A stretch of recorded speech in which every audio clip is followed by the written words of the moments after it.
ये कृष्ण कृष्ण बोलता है बालक, और इसका हरि के सिवा कोई नहीं। तो एक दिन एकांत में बैठे हुए थे बालक चंद्रहास जी, नारद जी पधारे हैं, भाई जी से मिले हैं। स्वप्न में कितने महापुरुष मिलते हैं जो भजन ठीक से करते हैं, ये बड़े बड़े महापुरुष आकर के उपदेश करते हैं। ये त्रिकाल सत्य हैं, कोई ऐसा नहीं है कि ये कहानी हैं, अभी हैं। जहां आप भगवत चिंतन करेंगे तो आपको परिचय बड़े बड़े महापुरुषों का मिलने लगेगा। नारद जी आए तो देखा आंख बंद किए हुए चंद्रहास जी कृष्ण कृष्ण कृष्ण कृष्ण कृष्ण ऐसा उच्चारण कर रहे हैं। त्रिकालज्ञ सर्वज्ञ नारद जी ने देखा कि ओहो, इतना छोटा बालक और कृष्ण कृष्ण बोल रहा है। नारद जी ने स्पर्श किया दुलार करते हुए, सुनो आंख खोलो। आंख खोल के देखा श्री देवर्षि नारद जी। नारद जी ने कहा देखो, हम तुमको एक अमोघ वस्तु देते हैं, और एक छोटी सी शालिग्राम की इतनी बड़ी श्री शालिग्राम का वो दिया। बोले धो के पी लेना और दिखा के पा लेना, यही तुम्हारी सेवा पद्धति है। अर्थात स्नान करा दिया और जो तुम्हें मिले इनको अर्पित। तो विचार किया कि धोने के लिए, स्नान कराने के लिए पात्र चाहिए, भोग लगाने के लिए पात्र चाहिए। तो जैसे कोई पान की बीड़ी नहीं, तो ऐसे कपोल में शालिग्राम को रखे रहते हैं, पात्र नहीं, कोई सिंहासन ही नहीं। यही धुल गए, चरणामृत अंदर जा रहा, जब पाएंगे तो यही पा लेंगे साइड में ऐसे निकाल के। तो यहाँ कपोल में रखते हैं छोटे से शालिग्राम चंद्रहास जी, और उपदेश किया भगवान के मंत्र का। जब कोई भगवत प्राप्ति के लिए चलता है तो भगवान ही गुरु रूप से प्राप्त होते हैं, वहां तक तुम्हें पहुंचा देते हैं या उन महापुरुष को आपसे मिला देते हैं। जब कोई भगवत प्राप्ति के लिए जहां चलता है तो ये भगवान अपनी तरफ से कृपा करते हैं। ये दृष्ट बुद्धि के जो महल में धायमान ने इनका आश्रय स्वीकार करवाया था, उसके एक पुत्र थे मदन जी, वो बड़े भागवत थे। और एक पुत्री थी जिसका नाम था विषया, वो बड़ी सुंदर थी, अभी छोटी अवस्था की थी। मदन जी का स्वभाव था भक्तों को भोजन पवाना। जो भगवत भाव के जन होते हैं उनके हृदय में ऐसा उत्साह होता रहता है कि जो वैष्णव हैं, संत जन हैं, इनको भोजन पवाने का मतलब श्री भगवान को भोजन पवाना। भक्तमाल में भी वर्णन है कि जैसे गर्भवती मां को आप कुछ भी पवाओ तो बालक की पुष्टता अपने आप होती है, ऐसे संतों के हृदय में भगवान विराजमान प्रकट रूप से हैं। जब हम संतों को भगवत भाव से भोग पवाते हैं तो साक्षात भगवान ही पाते हैं। वो मदन थे भगवत भाव के, तो उन्होंने बुलाया बड़े बड़े भक्तों को और ब्राह्मणों को। जब ब्राह्मण और भक्त पा रहे थे तो खेलते खेलते चंद्रहास जी भी वहीं चले गए और उन्होंने भी वहां प्रसाद पाया। अब बड़े बड़े ब्राह्मणों में एक ज्योतिषाचार्य थे। दृष्ट बुद्धि जी ने हाथ जोड़कर प्रणाम किया और अपने परिवार को प्रणाम करवाया और कहा ये हमारी पुत्री है। दृष्ट बुद्धि जी ने कहा आप इसका हाथ देकर बताइए, इसको वर कैसा मिलेगा, कैसा ऐश्वर्य होगा। दृष्ट बुद्धि मतलब दुष्ट बुद्धि, ऐसा ही था वो। पर बड़ा विचित्र खेल है, इसकी बुद्धि एकदम विपरीत और पुत्र महाभागवत। भगवान का खेल है, वो भक्ति विरुद्ध और पुत्र भागवत। उन्होंने कहा वर, ऐसे दृष्टि डाली चंद्रहास जी, वही वो है इसका वर। वो धाय का एक दासी का लड़का हमारी पुत्री का वर बने। बोले शायद आपने ध्यान पूर्वक रेखा नहीं देखी, वो हम देख लिए, यही है तुम्हारी पुत्री का वर। दृष्ट बुद्धि ने विचार किया कि एक भिखमंगा हमारी राजकुमारी पुत्री का दूल्हा बने।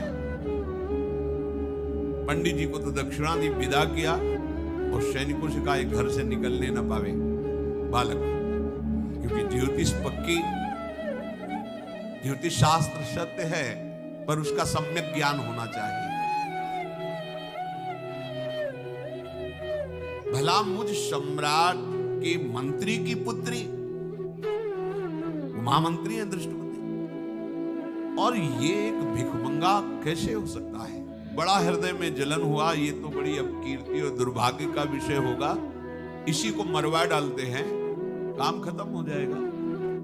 निश्चय किया और जल्लादों को बुलाया और कहा, ये बालक जो पंगत में भोग पा रहा है, इसको ले जाओ और जंगल में मार के, और इसका कोई अंग हमें काट के दिखाओ कि हम मार, मतलब पक्का मार देना है।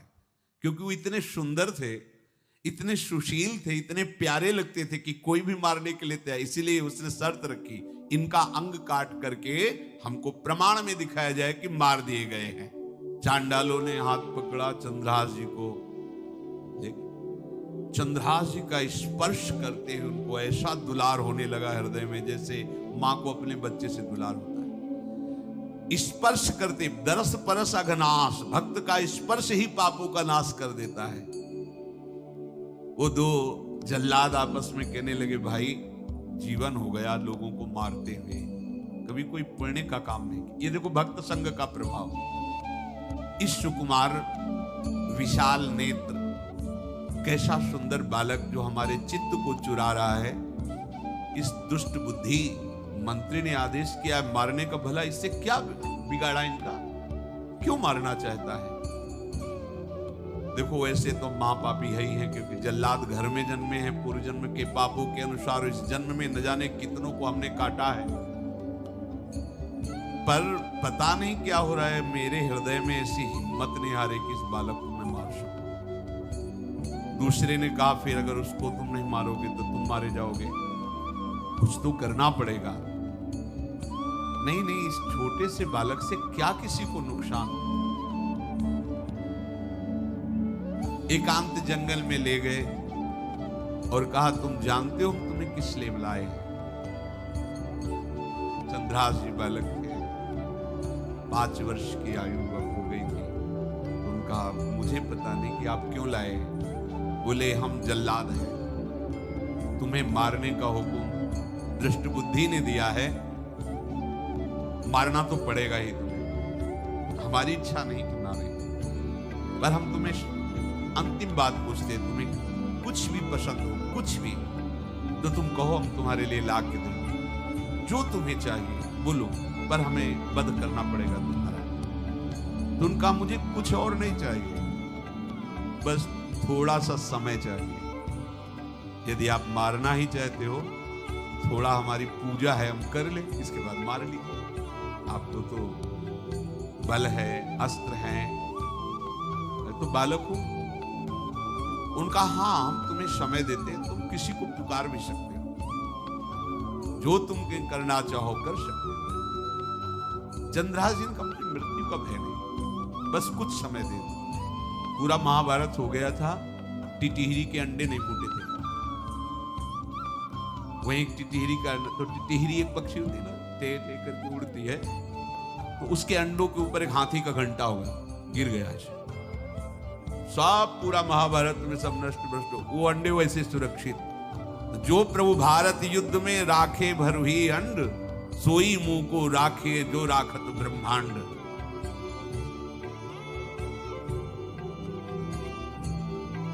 मैं तो अनाथ हूं, श्री कृष्ण के सिवा कोई मेरा है नहीं, मैं किसको पुकारूं? मेरा आश्रय तो एकमात्र वही प्रभु हैं, और निकाला शालिग्राम, यही सिंहासन है शालिग्राम।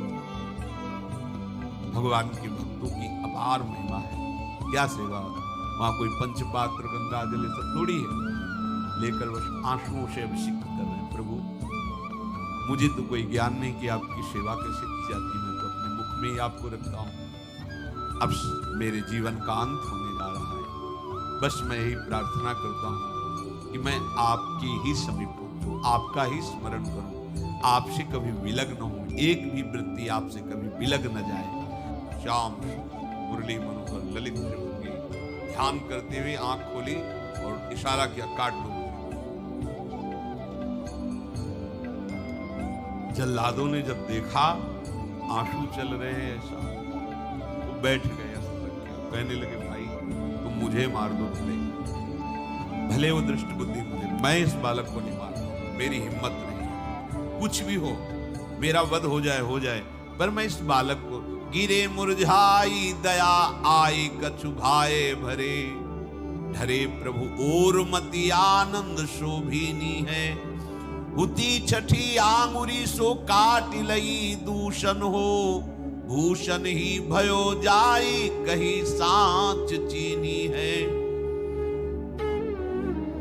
जब नेत्र का इशारा हुआ कि वध कर दो, तो जो बधिक मारने के लिए आए हत्यारे थे वो आनंद से एकदम प्रफुल्लित हुए, कहा मैं नहीं मार पाऊंगा तुम्हें। तो एक ने कहा देखो एक उपाय मुझे दिखाई दे रहा है, इस बालक में विशेषता तो है ही, पर इसके पैरों में देखो, बाएं पैर में एक छठी अंगुली भी है, किसी किसी को होती है, गांव में तो कहते हैं छंगू या छंगा, जिसे होता है ना गांव में, बोले छंगा मतलब 6 अंगुली की। बोले इसको अगर काट लेते हैं तो प्रमाण भी सत्य, जिसकी कसम खवाएगा मैं खा लूंगा कि ये चंद्रहास जी की है, और मैं मार दिया। अब कौन इस बालक को ढूंढेगा, जंगल में छोड़ देते, अपनी तो सामर्थ्य नहीं। बधिकों ने, जल्लादों ने ऐसा ही किया और जाकर अंगुली दिखा दी, मैं बालक का वध करके आ गया हूं। उनको यह कि लाखों बार इन्होंने वध किया तो संशय का कोई रिश्तेदार थोड़ी है, वो तो बालक है, उसको मारने में क्या, हाँ ठीक है मार दिया गया। अब वो जो चले गए तो अंगुली जो कटी थी उससे रक्त प्रवाह हो रहा है। कृष्ण कृष्ण जगन्नाथ वासुदेव।